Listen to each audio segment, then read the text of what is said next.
Dubai had become like an entrepot. But since 1994, Mr. President, you have shifted to the Israeli side and you have strengthened your ties with the Israelis and made your economic and political deals with the Israelis rather than with the Arabs. That's not true. Yes, we established diplomatic relations with Israel, but we did not abandon our position on... in terms of economic cooperation? Not only economic cooperation, even diplomatic. Our stand is principled, because originally we did not have relations with Israel, because Israel refused to recognize the right of the Palestinians. However, when there was agreement on the two-state solution, then we started working with Israel. We don't have much economic dealings with Israel. We have dealings on security side, military equipment and things like that. But we buy, we pay. It is not aid or anything. For the time being, could you tell us something about your present visit and what type of cooperation you are seeking in this during this visit? We have now Gulf Airlines started coming to Uganda. Gulf Air, Qatari Airways, some other airlines, I've forgotten their names. There are a number of them. They come. So, building on that, then we started getting contacts with the Qataris, and that's how I came here. So it's not a new shift. It is maybe addition to what we are doing already. Before leaving the Middle East, last July when Israeli Prime Minister Benjamin Netanyahu visited you in Entebbe and you were speaking in his presence, you used the word Palestine several times instead of Israel. And according to the news and the reports, he was very angry. Did you mean that? Did you mean it? And was there a message in it to the Israelis and the Arabs? You see, for us, as far as this part of the world is concerned, we are guided by the Bible. We read the Bible. I'm not the one who wrote the Bible. The Bible was written, I don't know, by the people who wrote it. So all you people are mentioned there. So you stand by your words? Yes. That it is Palestine, not Israel? The Philistines are mentioned. Judah is mentioned. Israel is mentioned. You are all there. Ibrahim is mentioned. So you stand by it? Yes, of course. It upset the Israelis? No, I don't know. They didn't tell me. They didn't tell me, and I wouldn't go from the facts to please people. When you were a rebel leader, freedom fighter, you said once that you would never have ties with Israel as long as the Palestinians are homeless. But now you have ties with Israel for about 20 years. The Palestinians are still homeless. No, the point was that at that time, Israel had not recognized the Palestinians. Once they did that, then we really didn't have any good reason. Because also we don't agree with the other extremism on the Arab side, who are saying that Israel does not belong to the Middle East. I remember when I went to Iran, I talked with those people there, that position of theirs we could not agree because it is in the Bible. For us, we follow the Bible. Israel is there. Philistines, people call Philistines, a man called Goliath. Yeah, so is it now Palestine or Israel? It is both, because they were all there. It is both. Because remember, David fought with Goliath. The one was a Philistine, the other one was, which I suspect Philistine must have something to do with the Palestine. The word sounds... During more than 3 decades, there must be something that you are very proud of to boast. You mean or there must be something that is very concerning to you about the way you ruled Uganda. Our achievements and so on. Yes. You see, Africa, including Uganda, are very rich countries. They have got a lot of natural resources. They are ancient societies with a very old civilization. But the problem has been the organization of the society. The society was organized in a pre-capitalist way, traditional way. So, President, can we talk about the achievements you have done for Uganda in the last 3 decades? That's what I'm coming to. Yeah. Because the issue was to transform a traditional pre-industrial society to the modern era. And I can tell you that we have achieved a lot. We have, first of all, modern education. As I speak today, population of Uganda is like 40 million. More than 25% of them are in schools. Primary schools, secondary schools, universities. Through universal education. On the side of health, that's how the population has jumped from 14 million in 1986 to now 40 million. Uganda is still one of the poorest countries in the world. Uganda still has tremendous problems in terms of infrastructure, sanitation, health issues. All of this is still there. Yeah, they are still there, but we have moved a long way. A long way. How much more time you need after 31 years to finish off this job and to transform Uganda? Let's first talk about the mileage covered. The kilometers of roads we have covered for tarmacking are now approaching 6,000 kilometers from about 800. For the first time, we have got surplus electricity. The telephones, these small phones. So, President, these are relative figures, and we can talk also about the other side, the empty side of the cup.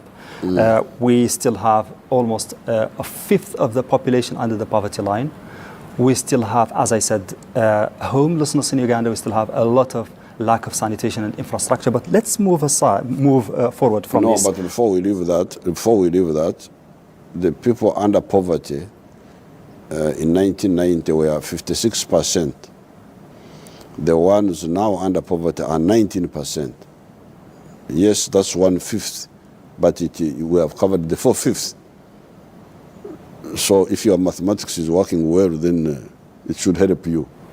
I hope Uganda has done similar progress on other fronts. Let's talk about the political side, the freedoms. Human Rights Watch, in its latest report, criticized Uganda's government's dealings in terms of human rights, suppression of free speech, putting dissidents in jail. We have the case of Stella Nyazi, who is still in jail because she just expressed herself. And we have the opposition leader who has been in jail several times.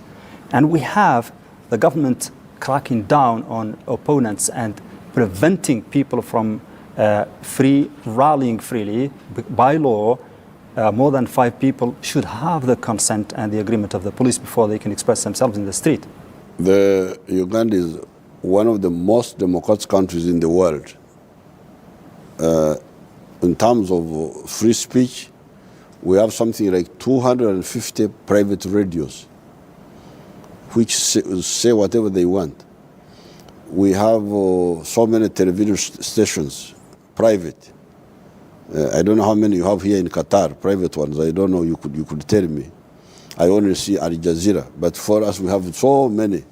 The empowerment of women, we've got many women compared to so many countries in leadership. Why is activist Stella Nyazi in jail just because she expressed herself? Well, if you are an activist and you commit an offense, because rights, to enjoy rights, you must also respect the rights of others. You cannot trample on the rights of others and you say it is my right to abuse other people, to insult other people. No. Rights go with responsibilities, if you know anything about democracy. Why was the opposition leader Kizza Besigye put in jail several times because during the time of the elections? Because he broke some laws. Like what? For instance, in order to have elections, you must have a regulator, the election commissioner, who says now this political party, it is your time to hold the rally here. You there, tomorrow here. Now, if you don't follow that, you will have chaos. And we cannot allow chaos just because you are pretending to be a political leader. You must follow order. More than just jail and cracking down on dissent, we have even bloodshed in Uganda. The what? Bloodshed. Bloodshed? Yes, in western Uganda, in Rwenzururu area. Rwenzori? Yes, just a few months ago, more than 100 people were killed by security forces who attacked a traditional cultural kingdom in the area, saying that that place has terrorists inside it. Yes. What do you say to this? Terrorists? That issue is in court, and according to our law, when something is in court, I'm not allowed to comment. The court will tell us whether those people were arrested for nothing or not. We're talking about those who were killed, not those who are now in court. Yes, even the ones who were killed, whether they were killed for no reason, we shall find out from the court, because it is in the court now. There is, we call it a principle of sub judice. Because if I start saying they were wrong, they were this, giving the reasons, then I'm interfering with the court. Yeah, but with the international what I can tell you is that since the matter is in the court, you bring all your cameras, come to the court, and film what those people are saying. You will get the facts. Yes. I invite you. But we here and our audience, in the international audience of Al Jazeera, we don't know what happened. We're not going to be in the court to see it. We want you, Mr. President, to explain to us why you sent your troops to that area, to Kasese, to kill more than 100 people. Because they were breaking the law, they were making... In what manner? In what manner? That will come in the court. They were just guarding the palace and they didn't even have weapons, No, first of all, the kings in Uganda, we have got many kings. They are not guarded by militias. They are guarded by the national... Just because he is guarded, you think that's dissent? Well, I'm just giving you facts. Kings are guarded by the national army, not by a militia. So if you say there was a militia guarding, then already you're getting yourself... But they're not armed. They have machetes. They just wanted to protect the palace. Those facts will come in the court. The court is open. You are most welcome. According to the reports we have, the king was persecuted and those people were killed because they opposed the president in the election, because they are not pro the ruling government. Not at all. There are so many, and if they opposed the president, what were the militia doing? What were the militia doing? Do political parties have militias? According to what you hear in a democracy. If a militia is not armed and if it is not killing people, then what's the problem, Mr. President? Where you come to the court, you would hear why those people were... The man who led the assault on Kasese, his name is Peter Elwelu, he was a brigadier in the army at the time. And instead of him being now in the court, he was promoted general and he is now the commander of the land forces. Yes. Why, if you have those people in the court, why don't you also have the man who opened fire on your citizens alongside those people in the court now to answer to the questions of the judge? That means he was doing his duty. Duty to kill? He killed more than 100 people. To deal with... And now he's promoted. Yes, I am the one who promoted him. And 2 days ago, the U.S. government refused. They blocked his going to Malawi to attend a conference on security because of that. I don't know about the United States. The Uganda is big enough for Major General Elwelu to operate there. I don't know why he's dying to go to the United States. But no, he's not going. He was going to Malawi and he was blocked by the Americans because they are supervising that conference because of what he did in Kasese. So he's accused. Well, I'm not a prefect about American actions. I am a leader of Uganda, and I'm telling you that Elwelu did his duty, and there is now peace in that area. So it was pacified. It was because it was crushed.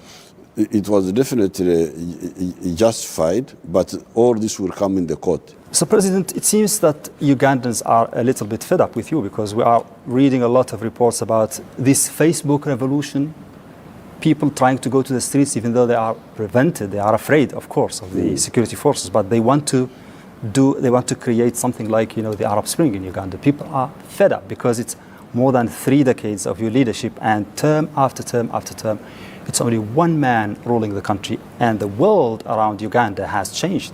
All presidents around Uganda have gone, but you. So do you agree with me that there is a little bit... The people you like. We had elections about 1 year ago, and I got, my party got 62% of the vote.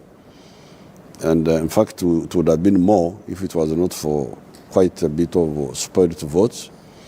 So that does not show that the people of Uganda are fed up of our party, because they have voted for us 5 times, winning free competition. So if you think that the majority of Ugandans are fed up of the NRM, then the vote doesn't show that. Electing you 5 times doesn't mean that the election was fair and free. And that's what the opposition says. The opposition says you were elected 5 times because you're in control, you're in the government, and you control the military, and you can easily manipulate the elections. So why did we lose some districts in the elections? Why did we what? Why did we lose elections in some districts? Oh, but that's just to justify, to make it look like a real democracy. You have to lose something. It was arranged that we handed some districts to the opposition. Why, Mr. President, have you... Don't you think that is a ridiculous... Why have you run for 5 terms? Why? The issues of countries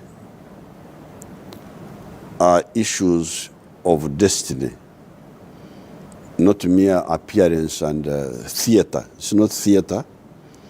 It is about... So you needed 5 terms It's about what should be done. To do what? Yes. Tell me. To start from 0 to where we are now. Start from 0, because we were at 0. We are now able to do things by ourselves. Why in other democracies like the United States and Western Europe, why in those democracies we don't have one man ruling for 5 terms because he needs to do stuff? That is because those countries have got a different history. But there are other countries. You talked about Israel. Let me give you the example of Israel. Israel is near you here. It is a democracy. Their leaders, what they do, since they created their state, they maximize their leadership resources, because leadership is also a resource. They have the old leaders, like the one who died recently, Shimon Peres. They have the young ones who came later, and they all compete. Okay, why don't we have more than one leader in Uganda? They all Mr. President, why don't we have more than one leader in Uganda? Because you have raised Uganda. You have been. My party has been winning. Is that an offense to win elections? No. What are you worried about? Yeah, but suppose Shimon Peres had been winning in Israel. Oh, it never happened in Western democracy. Well, that's their problem, because they don't. So they have a problem. They have a problem because they don't have enough consensus. If we have consensus, or maybe they have many leaders, more leaders. Even in Uganda, we have many leaders. Even in Israel, they had many leaders, but the parties made some mistakes and people voted against them. But if my party has not made serious mistakes, why should I commit suicide? Say I should kill myself because my party has not made a mistake, because my party led its people through liberation. It has made them through economic recovery. Let's go back to the philosophy behind you deciding to run for term after term. Is that because you think you are the best to rule Uganda? Because the issues to solve are serious, and it's the best. No other man can solve them. It is the best that we know. Others come and present themselves, But when the population looks at them and says, no, no, no, this party. They're not qualified. Uh-huh. They're not qualified. Yes. Okay. According to the population, not according to me. So what does this say about your leadership? You have been ruling this country for about 31 years and you couldn't raise other leaders to take over after you because No, you're not going to be here forever. What does it say about your leadership, about the educational system, or probably about the political system, that no other Ugandan has been elevated during your presidency to be equally capable of leading the country? The other leaders are there, but to maximize the leadership input, we use all our leaders, the young ones, the old ones. Now they want to come. They want to come forward, but they're not allowed. They're not allowed. This is not about wanting. This is the whole problem. You're talking about wanting. I want. It's not you wanting. It is what the situation demands. You are trying to deal with the situation. You are not in a theater, just acting. So the leaders are there. We are a population of 40 million. We have got 130 districts. All those districts need leadership. The parliament needs leadership. The ministries need leadership. It's not. So the country needs leadership. Yes. One man cannot rule the country forever. Not forever. But according to the peoples, as long as you have got regular elections, then you don't have any point other than concentrating on the who rather than the what. For us, we concentrate on the what is to be done. And it is the what that gives us the who. Mr. President, you said that the Ugandans, they don't see anybody else as qualified as yourself to rule the country. And now, when they go for the elections, after 5 terms, you are now 71 or 72, I don't know. 72. In 3 years, you will reach the age limit, and you can't run for another term. Who is there in the country now, qualified, capable, sitting in the wings, waiting to be the next leader? The people of Uganda are there. They will select who, according to the what. You remember? You spend all your time. I always watch your Al Jazeera. Spend all your time on the who. You could spend a little bit more time on the what. Because what changes things is what is done, what is to be done. So my people will decide on the who according to the what the problem they are facing, which needs to be solved. According to some of the reports I read, you have demanded to be given the right to choose the next leader of Uganda, your own successor. I cannot demand That's that not true. because it is the people are there. Okay. The people have been electing me in spite of Al Jazeera and... Are you going to run for another term? The President will address that question and other topics as we continue our interview with President Museveni on the next episode of Talk to Al Jazeera. There are reports that you are about to change the constitution so that it can allow you to run for another term. In history, how can you guarantee that you will not be remembered as a dictator instead of a democratic president?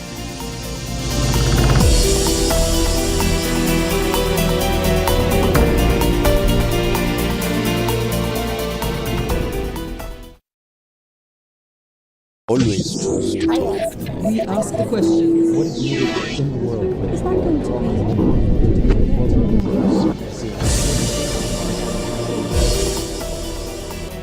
be? Previously on Talk to Al Jazeera, why is activist Stella Niazi in jail just because she expressed herself? According to the reports we have, the king was persecuted and those people were killed because they opposed the president in the election. On this episode, we ask Ugandan President Museveni if he plans to leave office when his term is up, and if so, who will be his successor? Or will he in fact try to remain in power, as some of his opponents speculate? Yoweri Museveni, President of Uganda, talks to Al Jazeera.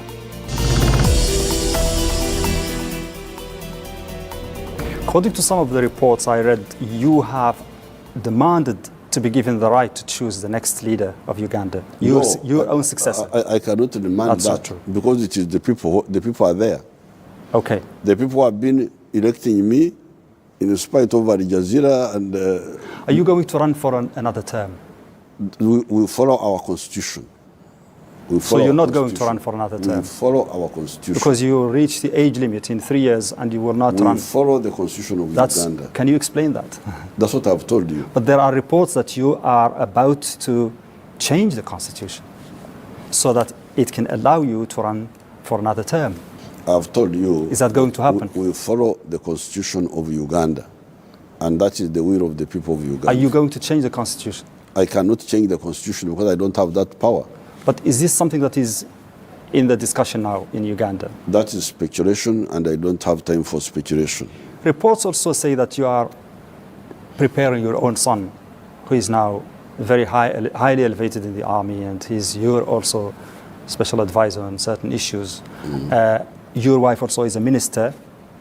She's sitting next to you in the cabinet. Reports that you are preparing one of these two to be the next leader of Uganda. What do you say to this? Why should I prepare them? It's the people of Uganda to choose the one they want. If I ask the people of Uganda, maybe they will say something different, because we are reading what the opposition says and what the Ugandans say, and it is different from what you say. Why do you read what the opposition says? Why don't you read? You said you asked me to ask the people. The people say something different. The people are not only the opposition. So I should ask only the half of the people who ask the support opposition. you. You are supposed to have balanced reporting. That's what you are supposed to be doing. Ask the opposition. The pro-government people. You ask the opposition, but also ask the other people. Those people are there, the people of Uganda are there, they will elect the person they want. There's no way I can choose for them, my wife or my son, or even other people, forget about. But right now, members of your family are very close to you now, closer to you than anybody else. There are reports saying that you are now focusing on your own relatives, and this is nepotism, giving them higher seats in the government. Isn't that nepotism, Mr. President? That's not nepotism. The few members of my family who are involved on their own merit. My wife, against my advice, she went and stood for the elections and had the biggest majority in the whole country. Because she is your wife? Maybe. Yes, because it's partly true. She got the majority because she's your wife. Because the population appreciate what I have done and part of my family. So it's not her qualities; it is her relation to you that gave her the vote. No, it is also her. That's quality. What you said. It is also her quality. It is also her quality. But of course, in perception. Sometimes they can associate you with the... So maybe your son will be elected leader after you because he's close to you. He's your son. That is for them, because I told you that when my wife wanted to join politics, I didn't support it, mainly because it's a bit strenuous. I was concerned about her being strained, running up and down. But the population insisted, and she was elected. Big majority. Are you afraid of Facebook now? There is this thing called Facebook revolution in Uganda. And we have this TVO anonymous guy trying to mobilize the population. Are you afraid of a kind of Arab Spring happening in Uganda? No, we shall, because they tell lies, we tell the truth. So that's all we do. They tell lies using So opposition tells lies, government tells truth. Yes. That's what you are saying. Yes. Why? Because they are, everything the government says is truth. Everything the opposition says is lies. Many of the opposition are poor leaders. Because leading a country like Uganda is not simple. It needs sacrifice. It needs people. First, in the past, we had to die to fight. It was not just you had to sacrifice, but even now we have got to sacrifice, to spend a lot of time to go to the population, to solve their problem. So only the government and the ruling party sacrifices. The opposition doesn't sacrifice. How can we say this? They are half of the population. If they are not half, we always they are a big chunk of the population. Yes. How can they all be mean and not nationalist? Not all the opposition, but some elements of the opposition. They tell lies, a lot of lies. That's how we defeat them. Because when we come, we say the truth. So even this internet, whatever they are doing, we shall defeat them by... Who is TVO? Who is this Okavanga or Okavinga? Who is he? There are some... They are known by the intelligence people. Oh, really? So why don't you capture him? They will... I'm not an intelligence person, so okay. I don't know. Talking about capturing and people who are, you know, at large, let's talk about LRA, the Lord Resistance Army. Where is Joseph Kony now? We defeated them in Uganda. How many times have you defeated them? Oh, yes. Many times. So why aren't they finished? Well, we defeated them. How many defeats do you need to finish them? We defeated them in Uganda, in South Sudan. Everywhere. In the Central African Republic. And they are only a few hundred. They fled to wherever they fled. Where are they now? They are hiding some places, which we... Yesterday, there was a report about Ugandan troops winding down their presence in the Central African Republic. Yes. Because they say they have finished the job. What do you mean by finished the job? What does it mean? What happened was that the new American government, because for us, Kony is not a problem to Uganda. We defeated him. He cannot come back. If he comes back, he will be dead. But we had to help our African brothers to hunt, because fighting in the forest is not easy. And there are those who accuse you. And we are doing it with the partnership of the Americans. Now, the new American government said they didn't want to continue, so we said, okay. So, are you saying, Mr. President, that Joseph Kony is no longer a Ugandan problem? He's not. He has not. He's no longer. He has not been for a long time, because we defeated him out of Uganda.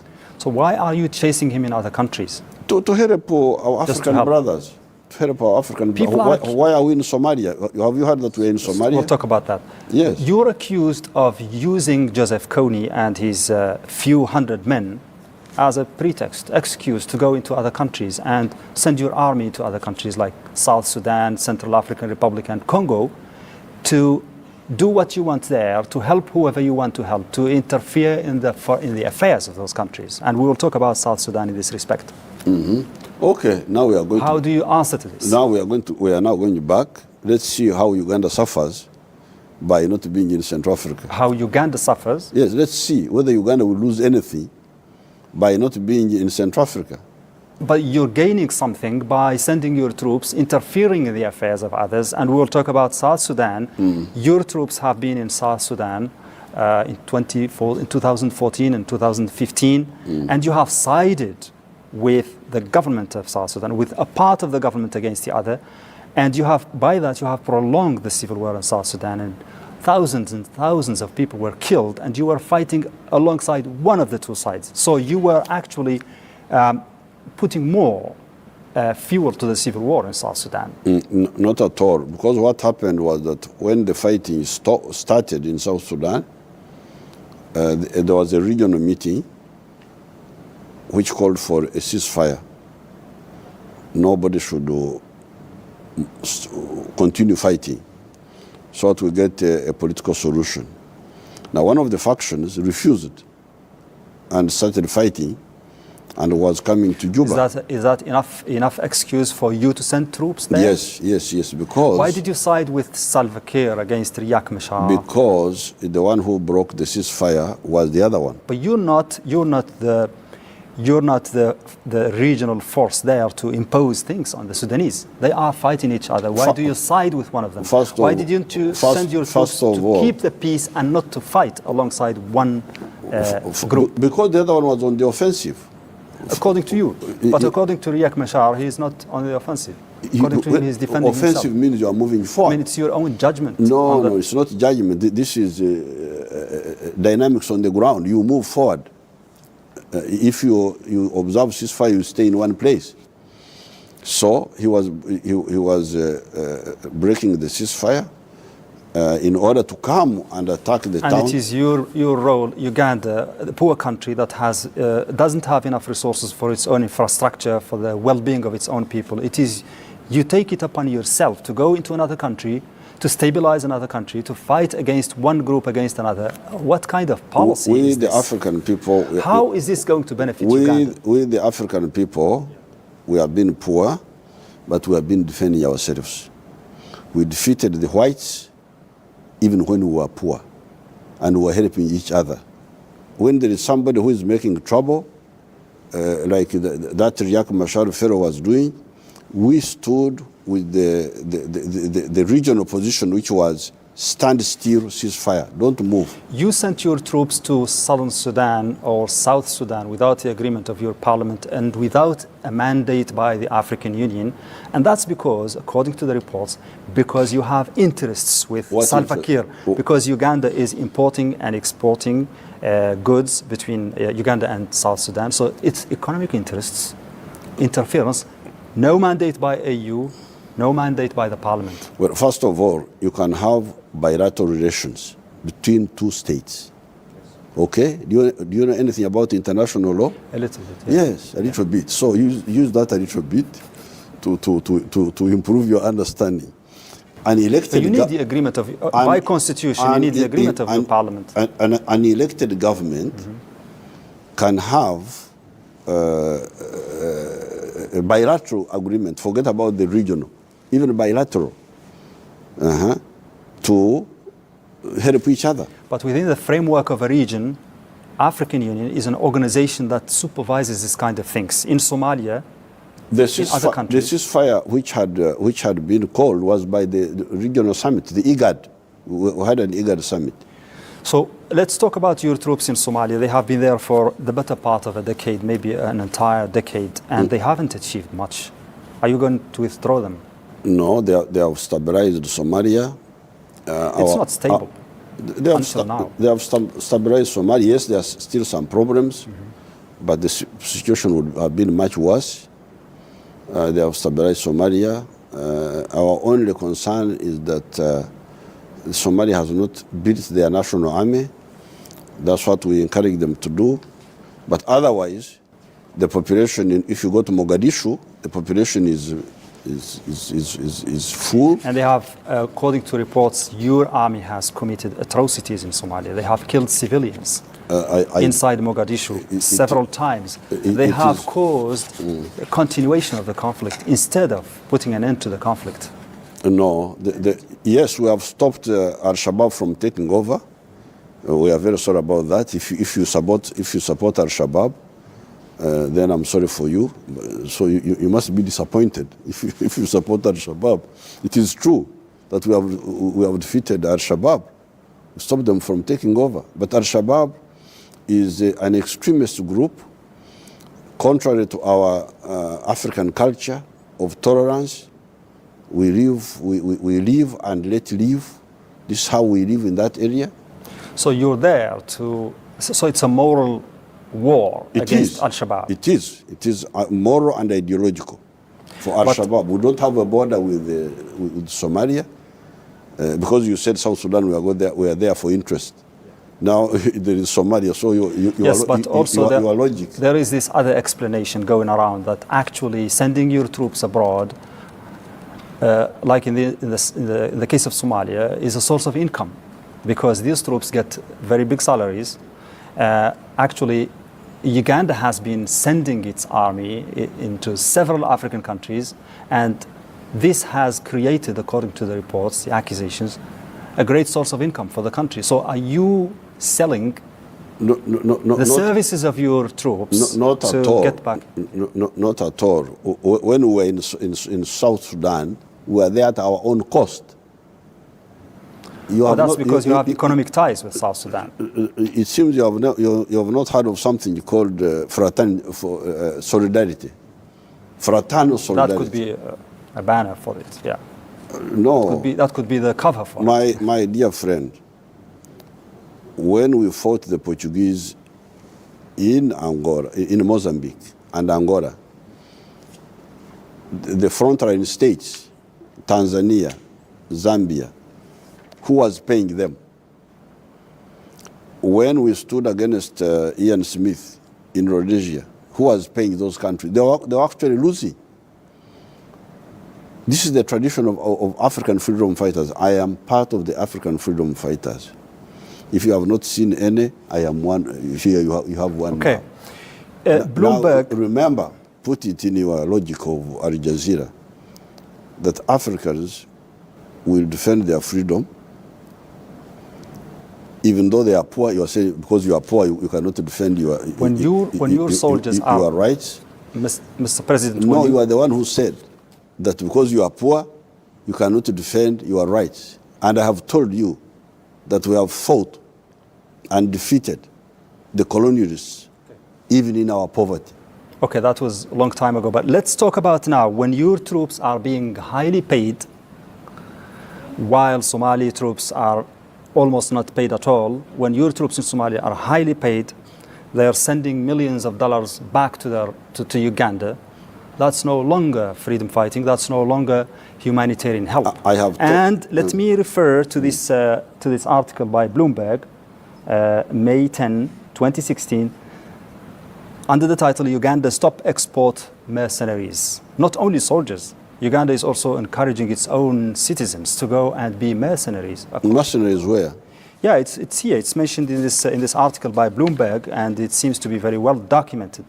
They call it private military contractors. That's the euphemism for it. And it here says in Iraq, Ugandans protect U.S. diplomats in Baghdad and Basra. They also guard businesses and aid workers in Afghanistan and Somalia. It's a long article talking about this, and it has lots of figures in it. So it's been going on for many years. Uganda sending its own citizens to be mercenaries across the world for payment. No, those are security companies, private security companies. Yes, but you know about them, and it is yes, going on. we know about them, and you see what is the fact is that because of our liberation struggle, because we fought wars and defeated them by our own means, so we have a tradition of fighting.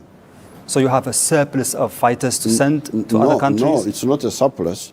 It is our people have that courage and experience, and they want to use it everywhere. So when there are these security groups, they don't go to fight in those wars. Those are not wars. It is to guard houses, to guard infrastructure, to guard. The same article says. Haven't you seen? Don't you have private security organizations here in Qatar? You have 20,000 Ugandan security guards across the world. That's a big figure for Uganda, a small country. And the article says armed guards are Uganda's top export. Mercenary remittances surpassed coffee exports in 2009. Coffee has been the biggest source of income for Uganda. Now mercenaries, the income coming from them, that one has surpassed coffee. That one is an illiterate person. The biggest export, who wrote this? The biggest export of ours is industrial products to the regions of East Africa, industrial products. The next one is tourism. Coffee is not the top exporter, export earning. It is something. It used to be, yeah. So that's obviously a lie. Tourism will get 1.5 billion from tourism dollars. So that figure is a liar.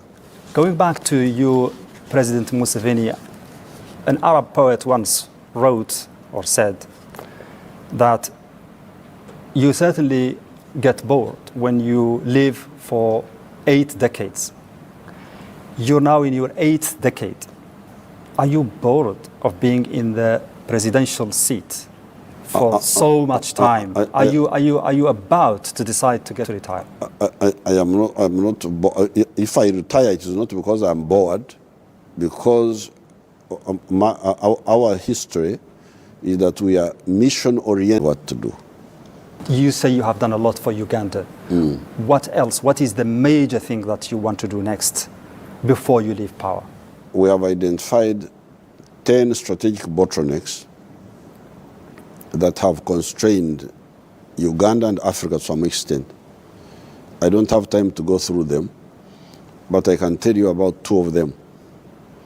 And it would be good if you had the document and you read them. Because I always see you with your friends on this group, Al Jazeera. You really dispense a lot of opinions and so on, but many of them are wrong, unfortunately. So if you want something about Africa, about Uganda, 10 strategic bottlenecks, which have been a problem.